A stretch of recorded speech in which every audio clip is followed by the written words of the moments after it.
제가 그냥 오늘 번시구 위주로 제가 오늘 말씀드리겠습니다. 우리나라에서 한우 번시구에 대해서 지금 일어나고 있는 현상들이 대부분 잘하고 계시지만은 가끔은 어떤 사양 관리에 문제가 있어서 한우의 번시구에서의 발정 증상의 문제, 그 다음에 수정 적기의 문제, 그 다음에 임신의 문제, 여러 가지 번식장애 문제를 일으키는 상황이 발생된다고 보고 있고, 그로 인해서 송아지 설사도 같이 연관되어 일어난다고 생각합니다. 사실 그 한우 번시구는 공장으로 말하면 하나의 부품을 생산하는 기계라고 보시면 돼요. 그래서 그 기계가 제대로 잘 움직이고 돌아가야만이 우리가 원하는 우량 송아지의 1년 1두의 송아지 생산을 할 수 있다는 겁니다. 그럼 그 안 되는 것이 무엇이냐를 우리가 잘 한번 되짚어 볼 필요가 있다고 생각합니다. 물론 잘 아시겠지만 제가 또 이 자리에서 말씀드리는 게 완벽하게 지금은 저는 맞다고 생각하지만 나중에 가서 또 이런 게 하나의 이제 과학인데 이게 이제 조금 상황이 좀 틀릴 수도 있는데 사실 우리가 해오는 과정 속에서의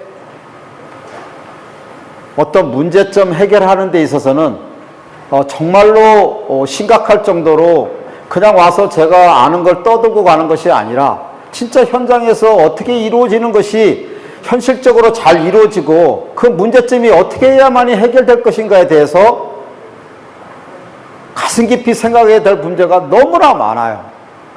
그거를 다 하기에는 너무나 복잡하고 제가 크게 문제되고 있는 것만 짚어서 오늘 2시간, 다음에 2시간 이렇게 말씀드리기로 하겠습니다. 그리고 중간중간에 제가 질문은 시간은 드릴 테니 그때 말씀하시면 좋을 것 같고요. 마지막에도 드릴 거 할 테니까 문제가 있거나 질문하고 싶으면 질문하셔도 됩니다. 근데 제가 가급적 이렇게 공고 드리는 것은 좀 중간이나 나중에 시간을 드리니 질문하셨으면 좋겠습니다. 우리가 이제 한우를 키우는 데 있어서 옛날에는 너 할 일 없으면 시골 가서 한우나 키우라고 이런 얘기도 많이 듣고 했었는데 사실 우리가 하다 보면은 한우에 대해서 알아야 될 것이 너무나 많아요.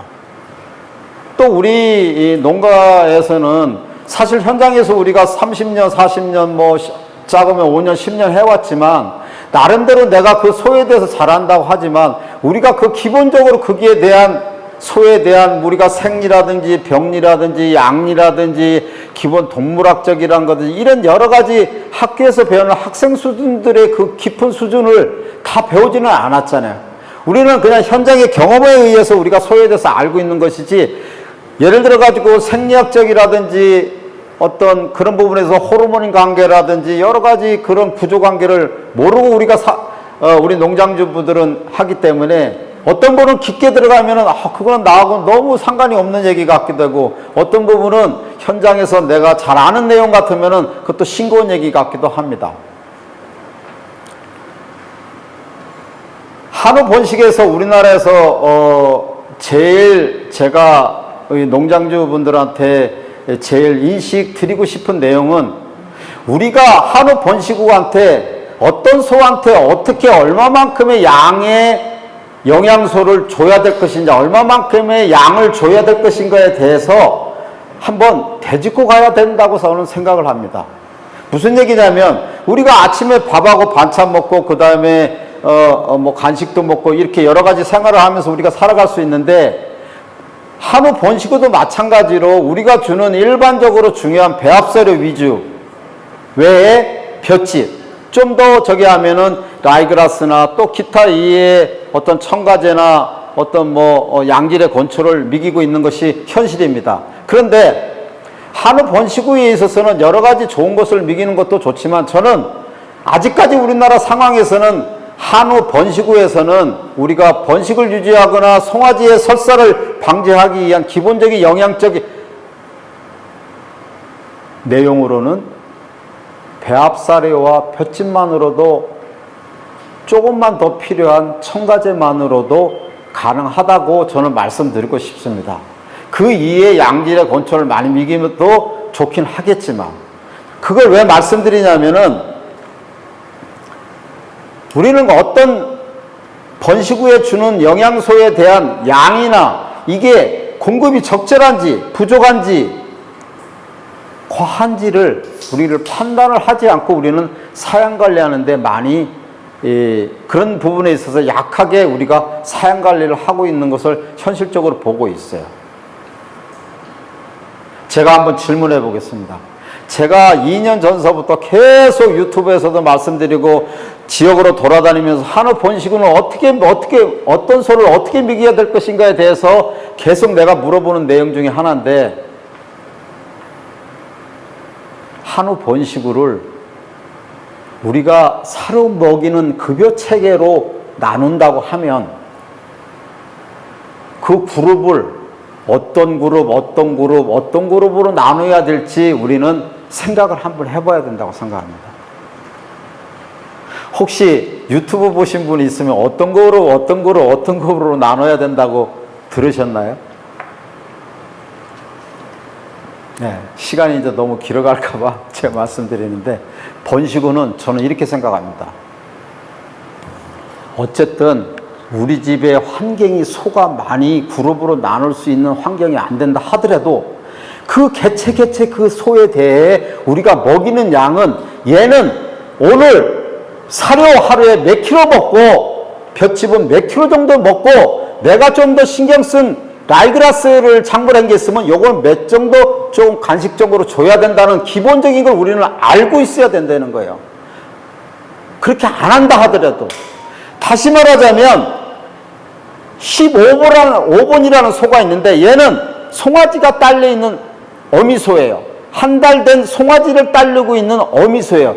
그럼 이 소는 하루에 볏짚을 몇 킬로를 먹어야 되고 배합사료를 몇 킬로 먹어야 되는지에 대해서 우리는 한번 생각해 봐야 될 필요가 있다. 또 어떤 소는 임신 만삭이면 임신 7개월에서 임신 8개월에 있는 만삭에 있는 소는 그러면 사료를 얼마나 줘야 되고 볏짚은 얼마나 줘야 된다는 걸 우리는 또 알아야 될 것 같아요.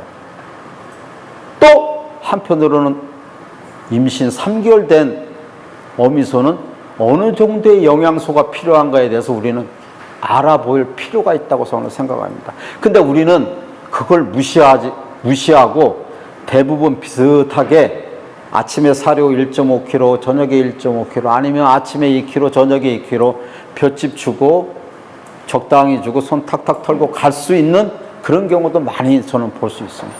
그렇게 되면 우리가 정상적인 한우의 번식 후에 몸꼴을 유지하지 못하고, 다시 말하자면 비정상적인 몸꼴을 유지하면서 과비가 일어난다든지 몸이 마르든지 하면 생리적 리듬이 끊어지면서 발정도 안 하고 번식에 문제를 일으키면서 여러 가지 우리가 원치 않는 그런 질병의 발생을 맞이하게 되는 것이 올해뿐만이 아니라 내년에도 내후년에도 이것을 개선하지 않으면 계속 할 수밖에 없는 게 우리나라 한우 현장의 현실이라고 저는 생각합니다. 그래서 저는 한우 번식우를 앞으로 그렇게 사용관리를 하든 안 하든 우리가 알아야 될 내용은, 일단은 번식우는 세 그룹으로 나눠야 된다. 세 그룹으로.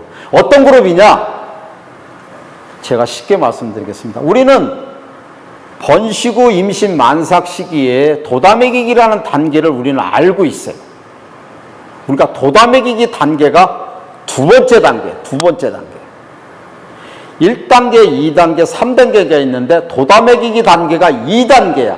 도다먹이기 단계는 이전 단계보다도 더 배합사료나 볏짚을 더 줘야 된다는 도다먹이기 단계라는 거예요. 조금 현실적으로 얘기하면 이전 단계보다 배합사료를 1kg, 하루에 1kg 범위 이내에서 증감을 해주고 볏짚도 1kg 정도의 증감을 해줘가면서 그 소의 몸꼴을 봐가면서 그 소한테 도다먹이기를 해야 된다는 거예요. 그럼 제가 질문하겠습니다. 도다먹이기를 해야 되는 이유가 뭡니까? 우리 사장님 저하고 마주쳤는데 도다매기기를 하십니까 안 하십니까? 하죠. 그럼 우리 사장님은 도다매기를 하는 이유가 뭡니까? 안 합니다. 안 해요? 하시는 분이요. 예, 사장님 도다매기를 왜 하십니까? 도다매기요? 예. 도다매기를 저는 송아지 또 크게 나고 예. 초리도 예, 네, 맞습니다. 우리 사장님 정확하게 말씀하셨네. 이렇게 말씀하시는 분 없었어요. 딱 두 가지예요. 정확하게 하면. 뱃속에 있는 태아의 성장에 필요한 영양소를 공급하기 위해서 첫 번째고, 두 번째는 좋은 초유의 품질을 만들기 위해서가 두 번째입니다. 그게 부수적으로 태아의 성장에 필요한 영양소를 공급하는 데 있어서 그 나머지 태어날 송아지에 대해서 면역력도 좋아지고 이런 것은 다 부수적이에요. 크게 두 가지예요. 그 송아지가 성장하는 데 필요한 영양소, 또한 그 이외에 필요한 유주분비를 만들기 위한, 초유를 만들기 위한 것이 두 번째예요. 그래서 제가 유튜브에서 계속 강조해서 드리는 게, 우리가 어미소한테 도다매기기 하는 데 있어서의 영양소 공급이 잘 되느냐 못 되느냐를 판단하려고 그러면, 논에 물을 대는 과정에 있어서 윗논에 물이 차면 아랫논으로 내려올 것이다. 그러면 뱃속에 있는 태아가한테 어느 정도 영양소가 돼야만이 우리가 원만하게 어미소의 초유를 생성할 수 있게끔 젖이 불게 될 것이다. 그럼 우리가 도다매기기 단계를 먹이는 데 있어서 어떤 것이 잘하고 있느냐 못하고 있느냐 유관적으로 우리가 판단한다 그러면, 그 어떤 어미소든 분만하기 한 달 전에 그 어미소에 젖이 뜨는지 안 뜨는지를 관찰해라. 그것이 관찰이 안 되면은 분명히 윗눈에 물이 안 찬 거기 때문에 아랫눈으로 물이 내려올 수가 없다. 좋은 초유를 만들 수가 없다. 뭐 좋은 초유를 만드는 데 있어서는 송아지 때 또 얘기를 할 텐데, 어쨌든 간에 기본적으로 2단계에서의 도다매기기의 의미는 뱃속에 있는 태아와 그 다음에 초유를 만들기 위해서 중요한 역할을 해야 되기 때문에 우리가 배합사료와 볏짚을 더 준다 하는 것이에요. 그러면 이전 단계는 어떤 단계입니까? 임신해서 임신 7개월 단계입니다. 그러면 도다매기기 단계보다도 영양소가 더 필요한 단계입니까? 더 안 필요한 단계입니까? 더 낮은 단계예요. 1단계야. 제일 낮은 기초 단계야. 기초 단계에서 도다매기 단계로 올라간 거야. 그러면 우리가 1단계에 있는 기초 단계 임신에서 임신 7개월 단계는 왜 낮은 수준의 영양소를 공급을 해야 될까를 우리는 생각을 해봐야 될 필요가 있어요. 그걸 쉽게 이해를 할 수 있게 생각하면, 제가 이런 얘기를 합니다. 우리 배합사료 중에서 제일 싼 배합사료가 어떤 사료가 제일 쌉니까? 사료값을 내보시는 분들은 아실 텐데요. 예? 예? 사료 종류 중에서 제일 싼 사료 종류가 뭡니까? 신호. 그렇죠. 사장님이 사료값 내시죠? 예. 예. 그러니까 사모님이 내시는 대로 사모님이 알아. 우리 사장님이 사료값은 임신 후 사료값이 제일 싸다는 거야. 그러면 임신 후 사료값이 제일 싼 이유를 우리는 알아야지. 왜 육성 후 사료보다 임신 후 사료값이 더 쌀까? 그건 제가 보기에는 보나마나 임신 후한테 필요한 영양소나 그런 가치가 다른 사료보다도 그 가치가 낮으니까, 다른 건 200원이 될지는 모르더라도 그 가치가 낮으니까 200원보다도 못한 더 낮은 가치로서 우리가 값을 지불하게 된다는 거예요. 다시 말하자면 임신 후 사료는 극히 많은 영양소가 필요하지 않은 것으로 생각이 되기 때문에 사료값이 싼 거예요. 임신했다고 축하한다고 싸게 해준 것이 아니라, 임신해서 임신 7개월은 많은 영양소가 필요하지 않기 때문에 영양소 가치가 낮기 때문에 그 사료의 질을 낮춰서 싸게 공급할 수 있다는 거예요. 그래서 임신 후 사료가 제일 싼 거야. 다시 말하자면 임신 시기에 있는 어미한테 주는 영양소의 양과 질은 제일 낮은 수준으로 유지되어야 함이 여기에서 나온 이유입니다. 그리고 방금 전에 처음에 말씀드린 도다먹이기 단계는 뱃속에 있는 태아 초유를 만들기 위해서 영양소를 더 공급해줘야 하기 때문에 더 영양소를 더 줘야 되고. 근데 우리나라는 여기까지는 그래도 어느 정도는 지켜지고 있어요. 제가 지금서부터 말씀드리는 거는 잘 안 되는 부분이에요. 제가 3단계라고 말씀을 드렸으면 1단계는 임신해서 임신 7개월, 2단계는 임신 7개월에서 분만, 3단계는 어느 단계일까요? 나머지 단계가? 어미소가 송아지가 딸려있는 단계야. 포유기 단계. 송아지가 어미젖을 물고 있는 단계가 3단계야. 제가 결론져서 말씀드리지만 1단계보다는 2단계가 영양소가 더 필요한 거고 2단계보다는 3단계가 영양소가 필요한데 우리나라에 일어나는 상황은 누가 그랬는지 모르지만 잘 하시는 분도 계시겠지만 3단계에서의 적절한 영양소를 공급을 안 해주니까 다시 말하자면 1단계보다 2단계, 2단계보다 3단계를 더 영양소를 많이 줘야 함에도 불구하고 우리가 송아지 설사한다는 이유로 여러 가지 이유로 송아지를 굶기고 하는 이유로 어미소한테 사료를 줄인다 이거야. 무조건 줄여. 가뜩이나 정상적으로 잘 먹고 있는 어미소한테도 사료를 주면서 어미소의 몸꼴을 보면 몸이 마르게 돼 있는데 그나마 젖을 덜 나오게 하면서 어미소한테 사료를 줄이니 더 마르는 거야.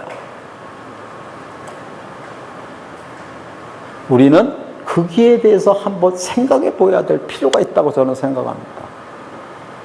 그렇지 않으면, 이것이 해결되지 않으면 번식과 송아지 회백색 변이나 여러 가지 설사나 여러 가지 문제들이 해결이 될 수가 없어요. 예.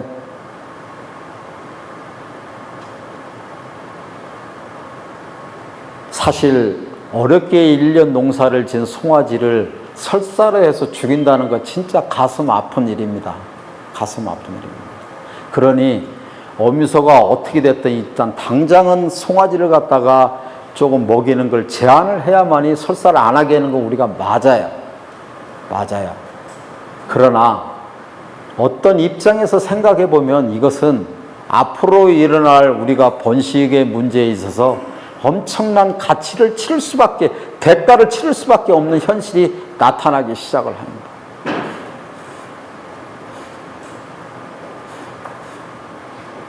다시 한번 정리하면 1단계보다는 2단계, 2단계보다는 3단계가 영양소가 필요하다. 거기에 대해서 마지막으로 제가 좀 더 근거 있는 얘기를 말씀드리겠습니다. 송아지가 분만하면 일반적으로 우리가 뭐 큰 송아지도 있고 작은 송아지도 있겠지만 일반적으로 태어나는 송아지는 한 30kg라고 보면 그냥 우리가 무난하게 틀린 얘기는 아닐 겁니다. 그죠? 예. 30kg로 태어난다. 그러면 그 어미 뱃속에서 임신 7개월 때 뱃속에 있는 걸 송아지라고 안 하고 태아라고 그랬는데 그 태아는 몇 킬로 된다고 제가 유튜브에 계속 강조를 하죠? 3kg. 예? 3kg? 저는 3kg 얘기 안 했는데. 임신 7개월에 돼 있는 뱃속에 있는 태아는 체중이 얼마나 갈까요? 우리 사장님 또 맞추면은 이건 대박인데. 몇 킬로 될까요? 25kg. 예? 예? 25kg. 25kg? 지금 알고 계신데 말씀 안 하시는 거예요. 10kg. 예? 10kg. 10kg요? 어디서 들었어요? 우리는 들은 게 아니고 내가 생각해. 아, 10kg 정도가 맞습니다. 잘했으면 이렇게 박수 한번 쳐주세요. 예, 예. 그래서 저는 10kg 하면 또 잊어먹으셔. 분명히 잊어먹으셔. 제가 공주 지역 같은데 막 1년에도 5번, 10번 가는데 한 얘기 또 하고 한 얘기 또 물어보면 또 잊어먹으셔. 그냥 뭐 어쩔 수 없는데 그냥 임신 7개월은 7kg라고 그냥 외우셔요. 7kg. 그냥 7kg나 10kg나 비슷해. 좀 큰 애는 10kg 될 수 있는 거고. 근데 우리는 제가 말씀드린 대로 임신 7개월에 10kg면 2달 후에 태어난 게 몇 킬로라고? 알아, 우리는 30kg. 그러면 2달 동안에 20kg가 큰 거 아니에요? 뱃속에서 2달 동안에 20kg가 컸어요. 그래서 우리가 도다먹이기를 한 거예요. 더 준 거야, 이전보다. 근데 3단계 얘기를 해보자 이거예요. 송아지가 30kg에 송아지가 태어났어요. 송아지가. 한 달 후에 보통 몇 킬로인지 아십니까? 한 달 후에 몇 킬로가 되는지, 송아지 체중이 몇 킬로 되는지 아세요? 예? 한 달에 10kg씩 10kg씩 10kg. 일반적으로 50kg, 그냥 좀 잘 키우면 60kg, 더 잘 키우면 되는 70kg 돼요. 그러니까 한 달에 하루에 1kg씩 크는 게 좀 잘하는 사람들이 저기예요. 최소한 50kg 이상은 돼. 50kg 이상 안 되면 그건 잘못 키운 거야. 뭐가 문제 있는 거야. 설사만 하고 뭐가 문제가 있는 거야. 저는.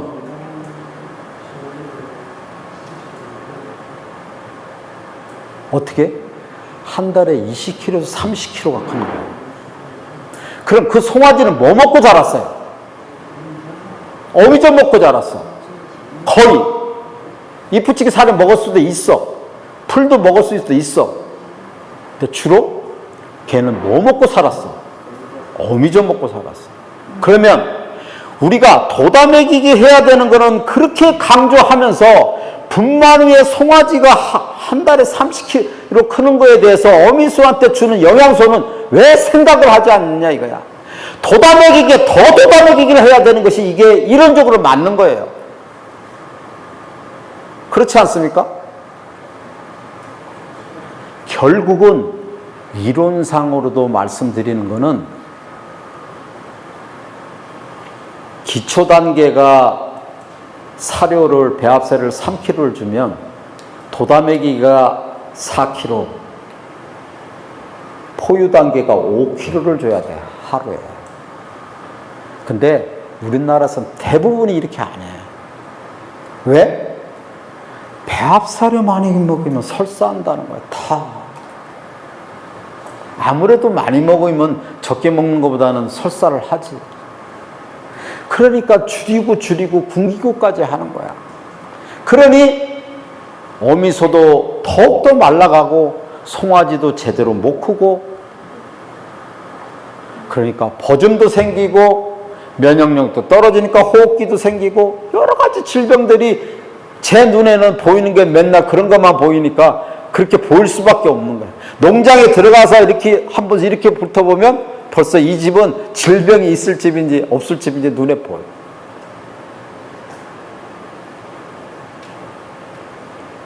제가 침을 튀겨가면서 이렇게 강하게 말씀드리는 이유는 이렇게 여러 번 내가 한 지역에서 했어도 말을 안 듣는 분들이 한 5, 60%고 또 긴가민가 하시는 분들이 20, 30%예요. 그래서 제가 강하게 말씀드리는 거예요. 1단계가 낮은 수준이고 2단계 도다미기가 좀 더 높은 수준이고 송아지가 딸리는 데가 더 필요한 수준이다. 근데 우리가 송아지 설사한다는 이유로 덜 먹이고 있다. 제가 그것까지도 다 이해가 되고 또 그 부분에 대해서 제가 다 나중에 설명을 다 해드리겠습니다.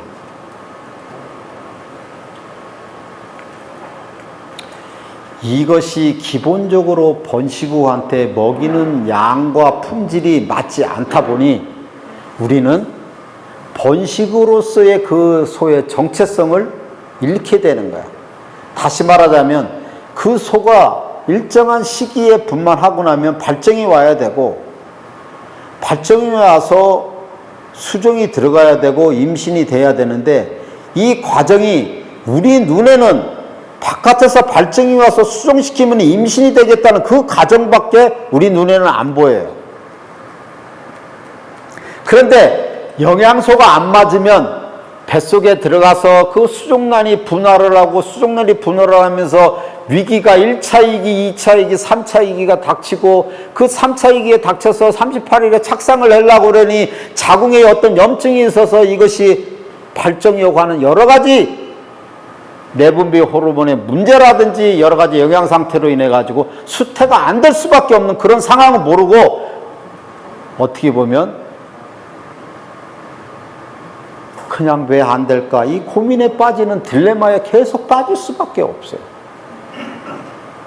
기본적으로 영양적인 수준을 1단계, 2단계, 3단계를 정확하게 이해를 해서 사용관리를 하지 않으면 앞으로 계속 가면 갈수록 한우의 개량은 계속 될 것이고, 이 젖통들도 점점 더 개량이 될 것이고, 송아지도 점점 더 커갈 것이고, 거기에 대한 영양 밸런스가 안 맞으면 100% 이것은 우리 한우 농가도 번식에 시달려서 아마 목장을 그만두는 농장이 많을 것이다라는 게 제 생각이에요. 그래서 3단계 포유기, 송아지가 딸려있는 포유기에 대한 영양 단계를 지금까지 해온 2단계보다도 더욱더 많이 줘야 된다는 거 기본적으로 내가 알고 계셔야 돼요. 그렇지 않으면 이거는 개선이 절대로 될 수가 없다. 일반적으로 번식우가 분만하고 나서 한 달 전후 정도의 발정이 일반적으로 대부분의 소가 발정이 오는 것이 와야만이 그 농장의 번식이나 수태율이 좋아집니다. 다시 한번 말씀드립니다. 우리 집에 번식우가 10마리 있든 5마리가 있든 20마리가 있든 대부분의 80% 이상의 번식우들이, 그 소들이 언제 분만을 했든지 모르더라도 평균 분만해서 한 달 전후 정도에 한 번씩은 발정이 왔다 가야만이 그 농장의 번식우의 수태율은 좋아질 것으로 추정이 되고, 만일 그것이 점점점 늦어지고 45일, 50일에 많이 온다든지 어떤 건 안 온다든지 60일에 70일이 넘어가기 한다면 그 집 농가들은 수태율이 점점 떨어질 수밖에 없다는 결론을 맺을 수밖에 없어요. 그거는 이 자리에서 복잡하게 설명을 하기는 너무나 어려워요. 잠깐 아까 얘기했는데 내분비 계통이나 자궁의 염증의 문제라는 여러 가지가 관련되어 있기 때문에 그러는데, 어쨌든 제일 중요한 건 뭐냐면 난소와 자궁의 문제에 있어서 우리가 사료를 적게 주게 되면 어떤 문제가 일어나느냐. 우리가 번식은 잘 모르더라도 일단 우리가 난소를 한번 생각을 해봐요. 난소는 뭡니까? 말 그대로 알집이에요. 알집. 발정이 오면 배란을 하게 하는 이 난자를, 알을 따는 장소가 난소야. 그것을 받아서 우리가 수정을 시키면 정액과 만나서 그것이 자궁에 만나서 수족란이 되고, 수족란이 돼서 분할을 계속한 바람에 38일 돼서 자궁 외측벽에 이렇게 착상을 하게 되는데,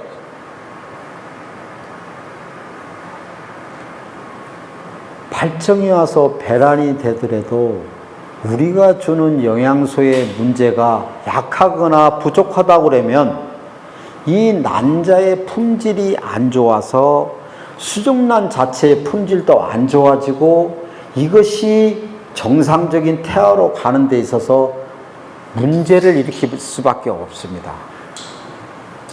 문제밖에 없어요. 왜 우리는 그러면 계속 수종을 시키는데 왜 수태가 안 될까? 이 번식에 대한 문제는 너무나 복잡해가지고 한두 가지가 아니에요. 그런데 그런 문제가 없이 또 지나가면 또 싹 임신이 또 잘 될 수도 있어요. 그것이 제일 큰 요소로는 영양적인 부분이고, 영양적인 부분에서 제일 중요한 것은 저는 배합사료라고 생각해요. 배합사료.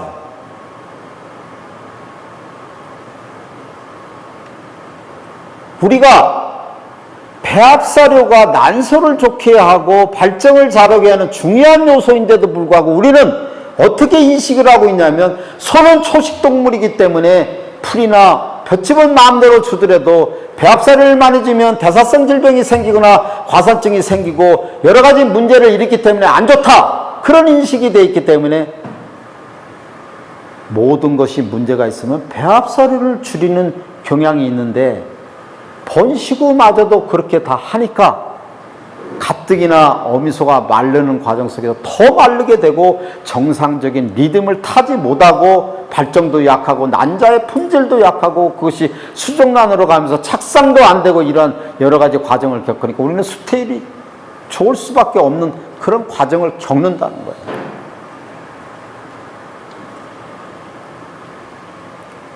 저희가 나눠준 그 자료 중에서 이제 이 자료가 있는데, 이 자료 다 받으셨죠? 안 받으시는 분들 계세요. 저기 앞에 있을 겁니다.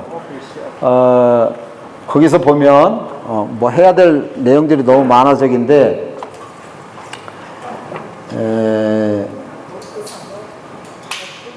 8페이지에 보면, 여기 8페이지에 보면 끝에서 세 번째,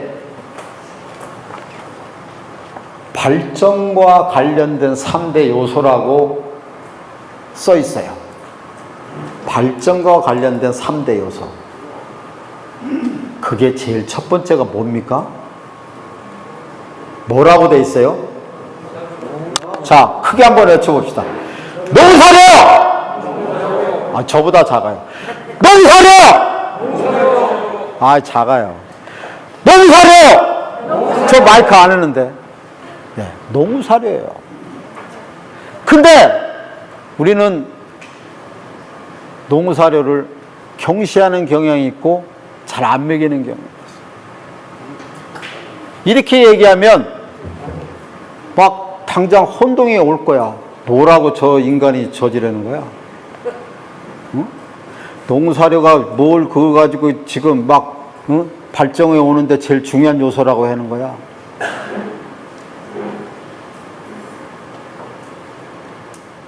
제가 질문을 해보겠습니다. 우리 사장님들 다 잘 아세요. 발정을 잘하게 오는 제일 첫째 요소가 뭐라고요? 예. 우리 경험해 봤어요. 우리 사장님이나 사모님들이나. 우리 농장에 번식우들 길러요. 시간이 지나면 그 소 비육으로 내요. 비육으로 내. 한쪽 저쪽 구석쟁이 여러 마리 모아가지고. 그러면서 어떻게 해요? 이제 니네는 나한테 별 볼 일 없고 살만 쪄서 같은 값이면은 육질 잘 나오게 해서 니네 나가라. 그러면서 우리는 뭐를 합니까? 배합사를 하루 종일 먹게끔 거기다 갖다 줘요. 볏짚도 넉넉하게 갖다 줘요. 우리가 그 번식 후 비육하는데 일어난 상황을 우리가 아십니까? 거기 가면 번식우들이 사료 잘 먹고 어떤 현상들이 일어나요? 발정들이 어마어마하게 잘 오잖아요. 응? 번식 비육하는 애들 사료 많이 주니까 왜 거기선 그렇게 막 기올라타고 지랄이야? 응? 제가 발정을 잘하게 하는데 제일 큰 요소를 혈액학적인 수치로 혈당이 떨어진 소를 혈당을 올리기 위해서는 프로피온산이 필요하고 프로피온산이 필요한 것이 근본적으로 배합사료에 있으니 이렇게 해서 혈당이 올라가니까 소는 발정이 잘하게 하는 게 난소에 영향이 있고 난소로 인해 가지고 발정이 잘 온다. 이렇게 얘기하면 너무나 복잡해요. 결국은 배합사료가 난소를 충실하게 하고 난소를 충실하게 해서 발정을 오게 하는 첫째 요소예요.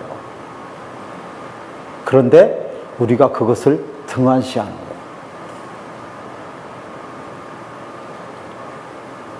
두 번째로 처녀소들이 8개월, 10개월, 12개월 되면 발정이 잘 옵니까? 안 옵니까? 잘 옵니다. 근데 우리 사장님 14, 5개월 돼서 수정시키려고 할 때는 잘 옵니까? 안 옵니까? 잘 안 옵니다. 다 잘 안 온대. 난 알고 있어. 근데 왜 잘 안 옵니까? 그렇지, 약하게 온다 이거야. 약하게 온다. 약하게 온 거 제가 약하게 오라고 한 건 절대로 아닐 거예요. 그죠? 우리 사장님이 한 변화를 생각을 해보면 분명히 이전 단계보다 지금 단계가 10개월, 12개월 이전 단계보다 지금 단계가 배합사료 양을 덜 주거나 같이 주거나 조금이라도 덜 줬을 거라는 나는 추측이 일어난다 이거죠. 그렇습니까? 안 그렇습니까? 예? 실험을 안 해봐서 모르겠어요. 실험을 안 했는데 몰라? 선생님 말씀대로 노인들 한데 옛날에 배합사를 안 먹을 때 풀만 비있을 때 발정이 안 오게 됩니다. 그러니까 선생님 노인들 하면 그러나요? 옛날에 다른 사람 안 주고 풀만 비있을 때 발정이 안 오게 돼요. 그 얘기 내가 답해가지고 지금 맞상 되려면 시간이 없어서 안 돼. 좀 내가 참아주겠습니다. 그런 거예요. 처녀소가 발정이 잘하고 안 하고 8개월, 10개월, 12개월은 발정이 잘하는데 14, 5개월은 왜 발정이 안 와요? 우리 사장님들이 사료를 덜 준 거야, 덜. 이전에는 뭐예요? 과하게 주고 잘한 거야. 어떻게 해야 돼? 이때는 좀 낮춰주더라도 실질적으로 발정기에 발정해야 될 그 적기에는 더 줘야지. 이때 덜 주고 이때 더 줘야 되는데 이때 더 많이 주고 이때 덜 주니까 거꾸로 하는 거야.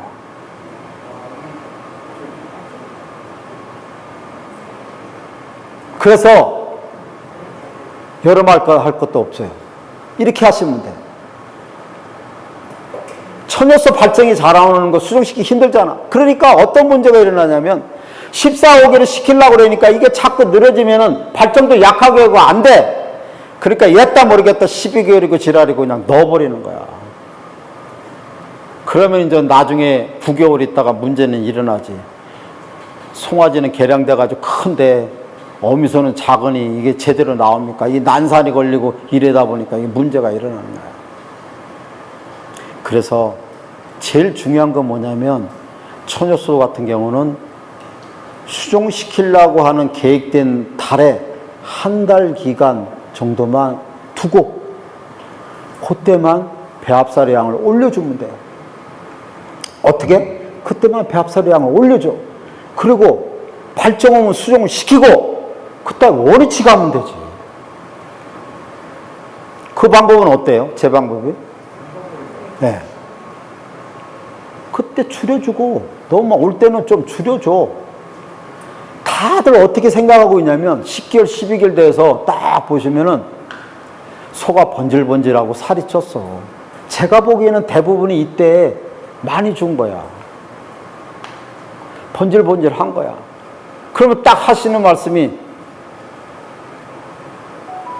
보통 처녀소 같은 경우는 사모님 일이잖아. 사료 오늘서부터 줄여! 명령이 떨어집니다. 그러면 그때서부터 한 2달은 사료 덜 먹잖아. 볏짚이나 풀을 많이 먹고. 아까 제가 말씀드린 대로 발정을 오게 하는데 배합사료가 체내에 일어난 혈당의 문제로 인해서 난소를 좋게 하고 발정을 오게 하는 데 있어서 문제를 일어나니까 발정이 안 오는 거야. 그러니까 제일 중요한 건 뭐예요? 이때 조금 줄이고 수종 들어가기 한 달 전에 배합사료 양을 좀 늘려주려는 거야. 자, 천효소와 관련돼서 우리 집에 천효소가 수종을 계속 시키고 있는데 대부분이 잘 들어가지만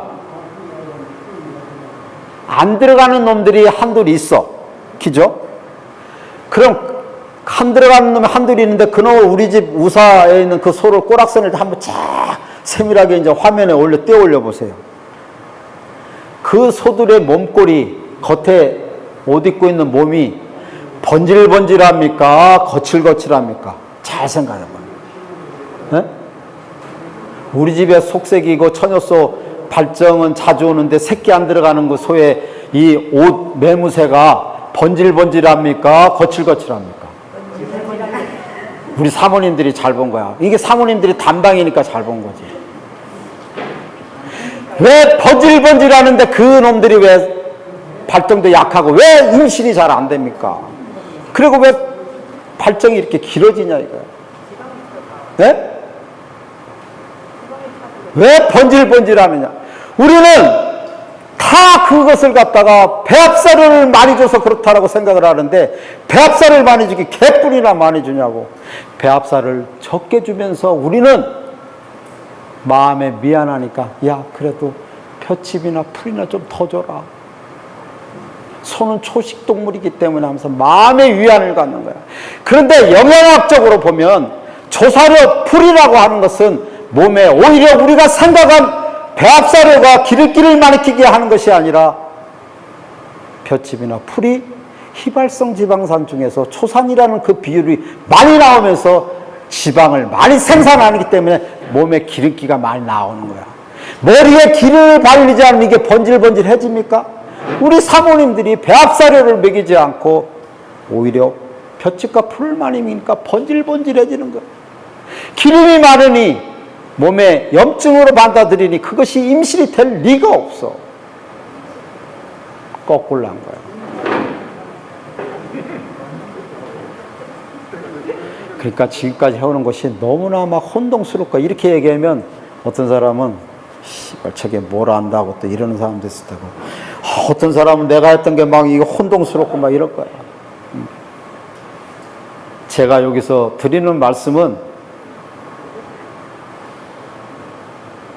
하늘을 맹세하고 그 어느 누가 칼을 대고 들어와도 거기에 대해서 내가 다 대답을 해드리고 그 문제점을 해결해 드릴 수 있어요. 그렇게 하셔야 돼요. 마찬가지로 번시구 경산호도 송아지가 딸려있는 한 달 이내에 사료 많이 먹여서 설사해서 그런 문제가 일어나면 저는 이렇게 조심스럽게 제안하고 싶습니다. 한 달 이후에 설사하는 거라도 좀 감당하잖아. 그러면 번시구가 분만 후 한 달서부터 2살 사이까지만이라도 한 달 동안까지만이라도 그때 사료를 좀 더 줘. 주셔야 돼. 주고 발정오게 만들어야지. 발정오는 게 중요한 게 아니라 자궁회복이 만들어야 되고 자궁에 염증이 없어야만이 발정이 와도 제대로 오고 난자의 품질도 좋아지고 수정란도 착상이 잘 된다는 거예요. 왜 계속 수정을 시키는데 임신이 안 됩니까? 한 번 수정시켜서 수정이 안 되면 걱정이 우리 사장님들 머리에 싹 스쳐갑니다. 이번에 들어가는 것은 틀림없이 되겠지. 그러나 가로 열고 싹 스쳐가면서 다음에 발정 오면 어떻게 하지? 이 답이 없는 거야. 거기에 대한 문제점은 분명히 제가 배합사료를 너무 강조하는 것 같지만 그런 문제로 인해서 난소의 문제라든지 난자의 품질의 문제라든지 여러 가지 보이지 않는 내분비 계통의 문제라든지 자궁의 문제에 전반적으로 두루두루 끼치기 때문에 그것이 문제를 일어날 수밖에 없다라는 거예요. 그래서 제가 드리는 제일 큰 메시지는 첫째로 번시구는 1단계, 2단계, 3단계를 나눠서 기초단계, 돋아먹이기 단계, 포유기 단계로 나눠서 점차적으로 더 늘려가야 사양관리를 해야 번시구나 송아지의 설사나 이런 문제를 해결할 수 있다.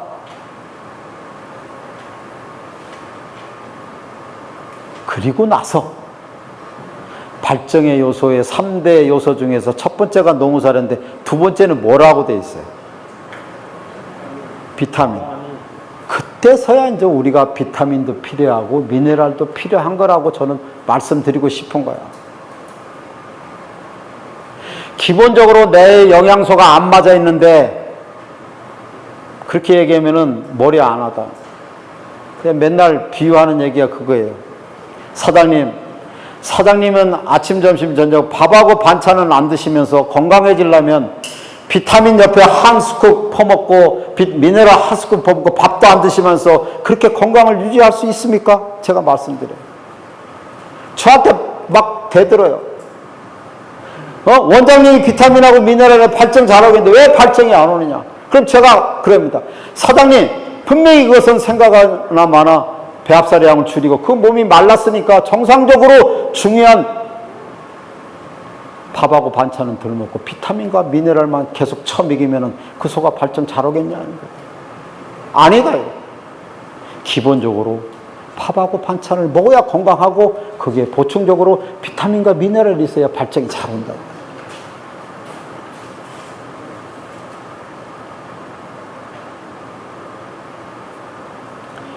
이것만 그래도 제대로 이루어지면 우리가 현장에서 겪고 있는 처녀수의 번식의 수정 문제 또 경산후의 그런 문제는 제가 보기에는 한 문제가 100이 있다 그러면 그래도 60, 70%는 해결이 되지 않을까 이런 생각을 합니다. 과비는 우리나라에서 과비는 어쨌든 간에 뭐를 많이 먹여서 생기는 거겠죠? 그죠? 근데 다 우리 농가에서는 과비가 배합사료를 많이 먹여서 과비됐다고 생각을 해요. 다. 저는 배합사료를 많이 먹여서 과비된 경우는 진짜 트집 잡으라고 해서 10 내지 15%밖에 안 되고 뭐 때문에 과비가 됐느냐? 80에서 90%는 볏짚이나 초사료를 많이 먹여서 과비가 됐다. 자, 제가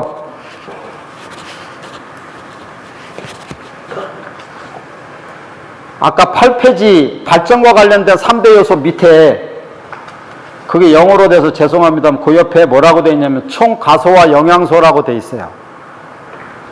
보이시죠? 그게 보면 농우사료, 배합사료가 70%.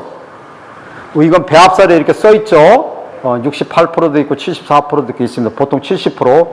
볏짚이 35%. 라이그라스가 50%. 이게 뭐냐면 제가 서두에도 얘기해 드렸지만 우리가 주는 배합사료와 어떤 조사료의 그 어떤 영양적인 성질을 우리가 잘 이해를 안 하고 계시니까 그런 거예요. 다 어떻게 생각을 하고 있냐면 이거를 제시를 안 하면 뭐라고 그러냐면 배합사료는 영양가가 많아가지고 살을 많이 찌고 기름을 많이 만들게 하고 볏짚은 영양소가 없으니까 초식동물이니까 그냥 많이 먹으면 돼. 이게 우리나라에 다 퍼져 있는 한우의 이론이야, 이론. 위에 고참서부터 계속 이렇게 하고 내려온 거야. 네. 배합사료는 살이 찌게 하지만 볏짚은 살이 찌게 하지 않는다. 그러나 우리나라 현실은 반대다. 제가 증명해 보이겠습니다.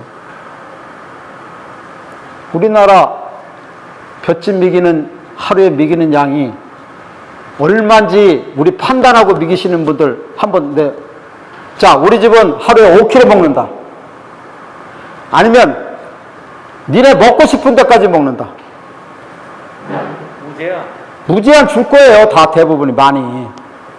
볏짚 값이 좀 비싸서 어떨지는 모르지만 그러면 극한경우라고 생각하지만 볏짚을 갖다가 하루 종일 걔한테 무제한 준다고 그러면 그 소가 수분 30%의 볏짚을 가지고 있는 그 볏짚을 그 소가 보통 일반적으로 체중 450kg, 500kg 되는 그 번식구가 하루에 몇 킬로 먹느냐를 재보신 분 있으세요? 측정해 보시느냐. 대충 한번 해보세요. 이제 앞으로는. 혹시 사장님 하루에 몇 킬로 먹을 것 같습니까? 보통 사료 하루에 3, 4킬로 먹고 볏짚 몇 킬로 먹을 것 같습니까? 수분 30kg. 예? 체중 10% 먹으라고 말입니다. 예? 체중 10%. 그러면 예?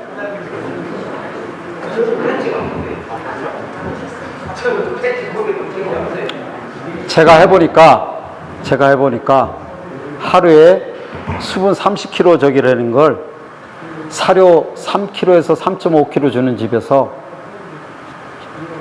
2시간 반 만에 7.5kg 뚝딱 했죠.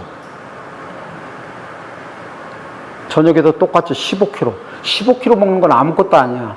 그러면 수분 30% 빼면 건물량이 10kg야. 건물량이 10kg 먹는 거야. 건물량이. 그게 이해가 되는 게 비육소 일반적으로 500kg 되는 비육소 하루에 먹는 양이 일반적으로 배합사료하고 볏짚하고 먹이는 양이 얼마 정도 됩니까? 한 12, 3kg 정도는 최소한 줄 거예요. 이 번식우도요, 계속 먹게 하면 똑같아요. 다시 말하자면 15kg 안 먹는다 그러더라도 12kg 먹는다 그러면 건물량 30%라면 8kg고 8kg 대한 배합사료의 가치로 따지면 4kg야. 우리가 볏짚을 무제한으로 먹게 하면 아주 관대하게 봐줘도 배합사료를 4kg 먹는 거하고 똑같은 영양가를 가지고 있는 거야. 근데 우리는 배합사료를 먹으면 살이 찌는 거고 볏짚을 먹으면 살이 안 찐다고 이런 고정관념 때문에 이거는 우리가 과비에 대한 것을 잘못 생각하고 있는 거야. 그래서 제가 그게 배합사료는 70%고 볏짚은 35%고 라이그라스는 50%라는 걸 내가 써준 거예요. 그러니까 우리는 배합사료를 먹여가지고 살이 찐 게 아니고 볏짚 먹여가지고 볏짚 먹여서 살이 찐 게 아니고 배합사료 먹여서 살이 쪘다는 거야. 근데 제가 보기에는 여기 사장님들 계신 중에 번식우 그룹에 하루에 5kg 이상 주시는 분 거의 없을 거야. 우리 사장님 한 몇 킬로 주십니까? 3kg 주고. 배합사료 몇 킬로 주십니까? 그렇죠. 하루에 내가 배합사료를 5kg 이상, 5kg 정도 준다. 번식우한테. 없습니다. 없어요. 5kg까지 안 주면서 그러면 과비는 어떻게 시키느냐 이거지. 배합사료를 시켰다고? 천만의 말씀입니다. 우리가 넉넉하게 준 볏짚과 라이그라스 때문에 그 양이 많아가지고 살이 찐 거예요. 볏짚이 영양소가 없는 게 아니라 배합사료가 70이라는 TDN 영양소 가치가 있다면 볏짚은 35를 가지고 있어. 얼마를 가지고 있다고? 반을 가지고 있다고. 영양소가 없는 게 아니고 반이야, 반. 정말로 좋은 볏짚은 45%까지도 TDN이 나와 있어. 내가 측정한 게 아니라 우리나라 축산과 영양소 학회에서 그거 해놓은 거야. 어떤 건 45% 나와. 내가 좀 35%로 잡은 거야. 그러니까 볏짚을 많이 먹어도 살이 찌느냐 안 찌느냐를 이해를 못 하는 거야. 그러면 제가 한번 물어보겠습니다. 볏짚을 많이 먹으면 살이 찌겠습니까? 안 찌겠습니까? 살이 찝니다. 라이그라스를 많이 먹으면 살이 찌겠습니까? 안 찌겠습니까? 더 잘 띱니다. 볏짚에 영양가 없다고 했는데. 영양가 없는 게 뭐라고 되어 있습니까? 35%라고 되어 있지 않습니까? 30, 저거 내가 만드는 게 아닙니다. 그렇잖아요. 우리는 어떤 식품이나 어떤 물질에 대한 가치를 갖다가 보고 판단을 해야지. 사료는 그 가치가 판단이 돼 있어. 배합사료는 몇 프로라고 돼 있어. 볏짚은 우리가 안 돼 있잖아. 근데 이거는 그거를 다 연구하는 연구소에서 해보니까 35라는 게 좋은 건 45가 나와. 그렇다고 그러면 우리는 다시 한번 생각을 해봐야 되는가. 배합사료에서 살이 찌는 것이냐, 볏짚을 무제한으로 줘서 살이 찌는 거에 대해서는 한번 생각해 볼 필요가 있다. 그리고 이와 관련해서 배합사료는 과비를 하는 것에 대해서 우리가 생각하는 기름기가 많이 생성되는 배합사료가 주는 역할하고 볏짚이나 풀이 과비를 하는 데 있어서의 어떤 영향하고 사실은 기름기는요 똑같은 양을 준다 그러면 그러니까 배합사료 1kg 볏짚 2kg 왜?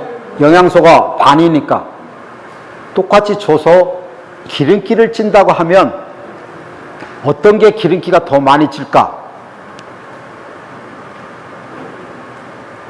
이것은 말 하나만 합니다. 볏짚이나 풀이 훨씬 더 기름기를 많이 찌게 합니다.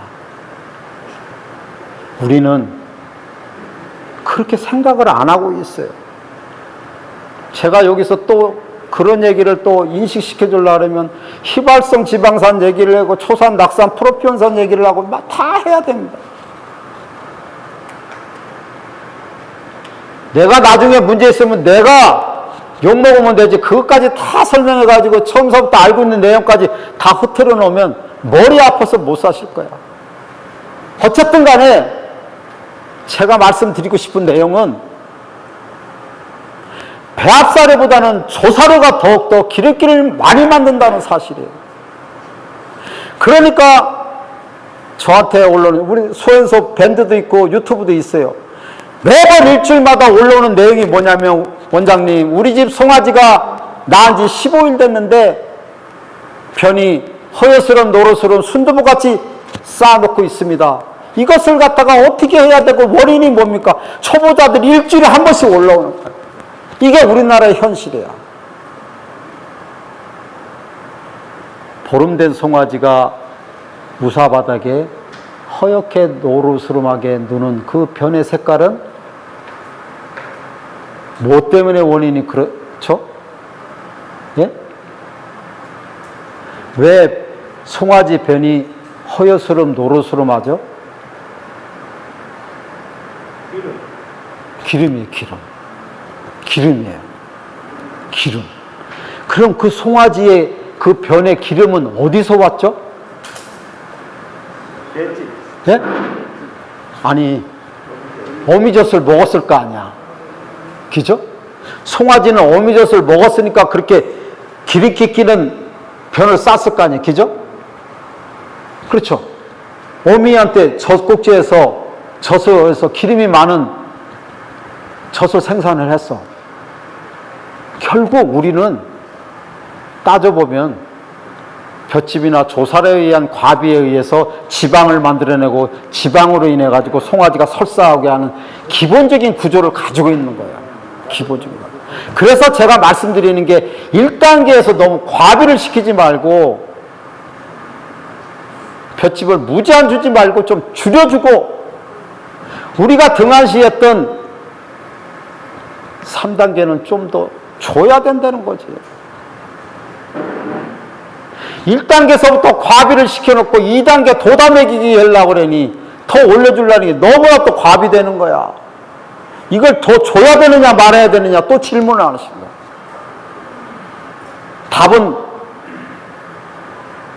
극히 난산이 되지 않는 범위 내에서는 더 올려줘야 돼요. 그렇지 않으면 좋은 초유를 생성하지 못하고 그 뱃속에 있는 송아지가 제대로 영양소를 받지 못하기 때문에 나오자마자 3일째서부터 설사하게 되어 있는 건 당연한 일이야.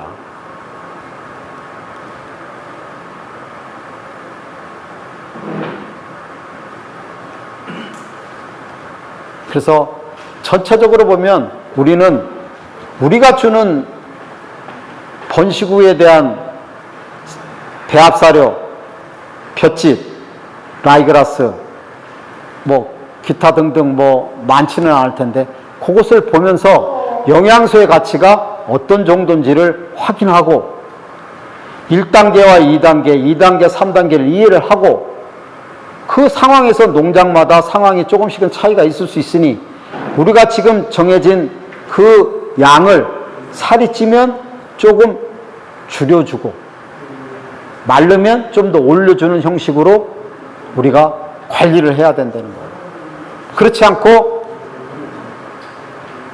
배합살의 양을 일정하게 하루 정해놓고 볏짚은 니네가 마음껏 먹어라 이렇게 주면 그 다음서부터는 이 과비나 흰색변이나 번식이나 이 모든 것을 잡을 수가 없어요.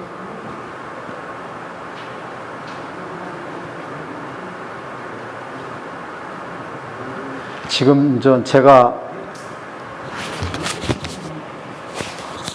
한 시간 정도 된 것 같은데 이제 막 거의 목소리 높여가면서 말씀드리니까 이게 이제 막 처음에는 그냥 어느 정도 이해가 또 되시는 것 같다가 이게 너무 또 혼동스러운 것 같은 기분이 드는 것 같고 막 너무 저기 하신 거예요. 근데 분명히 제가 드리는 말씀은 이게 변하지 않고 이게 고쳐지지 않으면 절대로 번식과 송아지 설사는 해결할 수가 없어요. 해결할 수가 없어요.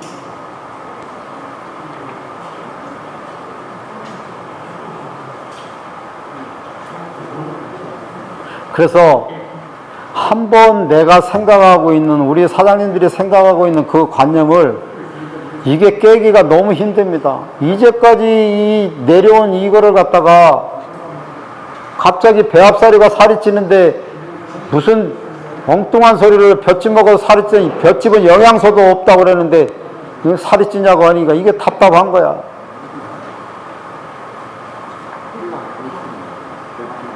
그 또 어떤 분은 또 그렇게 이해는 하시더라고. 볏짚을 줘가지고 제일 구석쟁이에는 남은 거 그쪽에 다 쓸어준대, 볏짚을. 가만히 보니까 거기가 더 살이 쪘더래. 그래서 맞대는 거야, 내 얘기가 또. 그거 생각하고. 어쨌든 간에 배합살은 70이고 볏짚은 35고 라이그라스는 50이고 하는 영양소의 가치가 있는 겁니다. 그 가치대로 먹여야만이 이 소들은 정확하게 번식이 영양가가 맞고 이게 이루어질 것으로 생각이 됩니다. 그렇지 않으면 어제 광주 가서 강의하고 왔는데 그쪽은 이 번식우 위주가 더 많아요. 여기도 번식우 위주가 많다는 거 저게 들었는데 그분들도 한 2, 3년 전에 계속 그랬어요. 거긴요, 부사 가보면요, 중간에 이렇게 한쪽에 라이그라스, 곰포 이만침, 볏짚 이만큼 산더미처럼 쌓아놨어요. 나는 이 소들이 비용어들인 줄 알았어요. 덩치도 어마어마하게 좋아요.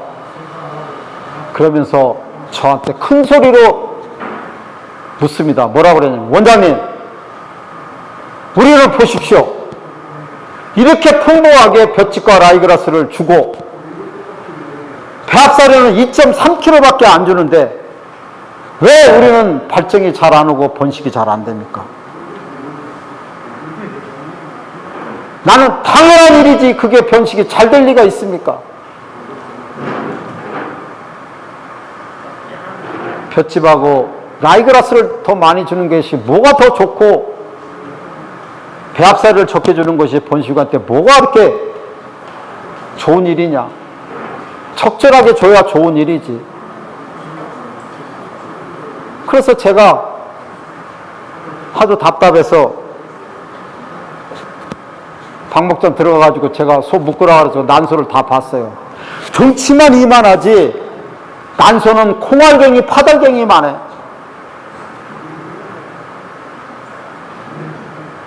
난소는 분명히 뭐하고 관련이 있느냐? 배합사료하고 관련이 있어요. 난소는 뭐하고 관련이 있냐? 발정하고 관련이 있어.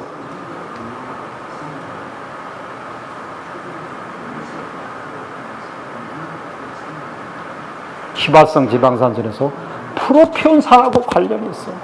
당하고 관련이 있어. 아까 똑같은 양으로 사료 1kg, 볏짚 2kg 먹이면 어떤 게 기름이 많이 낄까를 내가 했는데 이해가 좀 안 되시는 분도 계실 거야. 그건 이렇게 이해하시면 돼. 우리가 비육수를 키웁니다. 배합사료 위주로, 배합사료하고 볏짚 위주로 쭉 키우신 분하고 TMR이나 TMF로 키우신 분하고 두 가지만 본다 그러면 TMR, TF 그룹이 1그룹, 배합사료하고 볏짚이 그룹 2그룹. TMR 쪽이 더 마블링이 잘 나옵니까? 배합사료 쪽이 더 마블링이 잘 나옵니까? TMR이 잘 나오는 거 우리는 알았어요. 그죠? 그러면 TMR하고 배합사료하고 차이는 뭡니까? 일반적으로 TMR이나 TMF가 조사비가 더 많이 먹는다는 거야. 그럼 뭐예요? 그 안에 풀이 많다는 거야. 풀은 뭐를 만들어? 지방을 만들어요.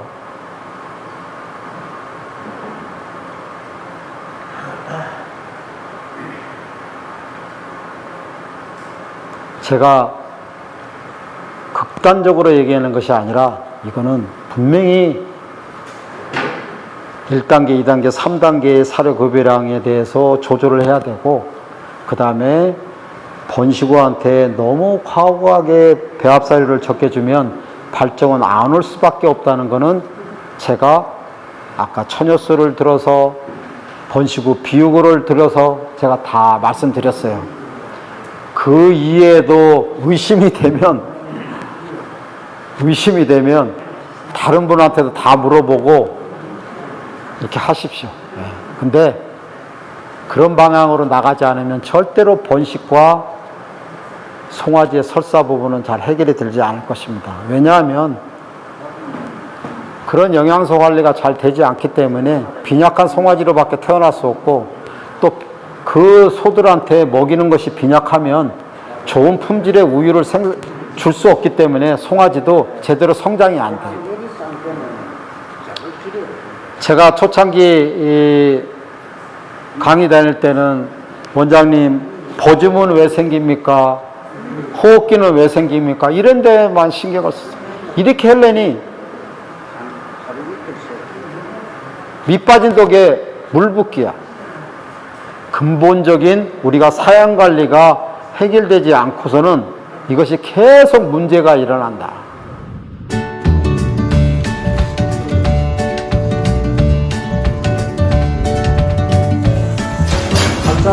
발정 왔다 간지 내가 생각하기에는 10에서 8일 정도 됐어요. 빨리 발정하고 강하게 오게 하고 난소도 좋게 하고 잠도 좋게 하기 위해서는 사료가 필요한 거야. 얘는 자궁 회복이 좀 잘 안 될 거야.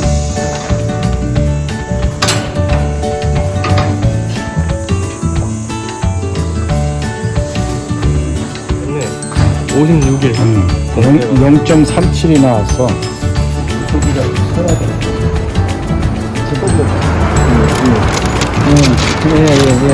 누구하고? 그래도 나서 문제는 고기. 노산 미네랄 진초빵 이게 아니야. 우리가 영양제를 먹었듯이 밥도 안 먹어서 영양제만 잡든 먹으면 되나?